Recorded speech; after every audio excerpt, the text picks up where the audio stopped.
we're talking to two former big league catchers. So we're going to ask them a variety of catching questions, not necessarily related to each other, but I want to get answers from both of you on the first one. Why catching, Todd? Why'd you land on becoming a catcher?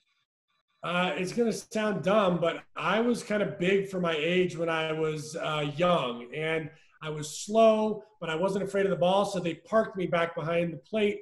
Originally, I wasn't afraid of the ball necessarily, and I just figured, hey, I can't run. I don't mind. I get to sit in the same spot the whole time. I don't have to worry about bad hops in the infield, which I saw a kid get his tooth knocked out when I was about 7. And I'm like, this is pretty cool. I got all this gear on, and I'm okay being back here. And it just evolved from there, and I never really went into fair territory until I got to the big leagues.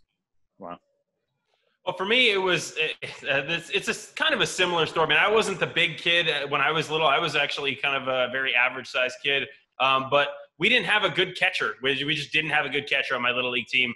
He was afraid of the ball. So basically my dad said, you know what, you're going to go back there. And so I ended up going back there. I think the first couple games I was afraid of the ball. Then he literally stuck me back there, put the equipment on me after a game one day, and threw a ball as hard as he could off my face mask. And I went, oh, that didn't hurt. That's easy. Okay, I got this. And then I was never scared of the ball again. Anthony, and then one day you eventually are catching Jacob deGrom. So we keep asking you about this, and I know you've talked about his confidence and how you noticed that early on, but purely from a catching him perspective, was there a moment where you knew this guy is special, and at bat where you knew, a pitch that you knew?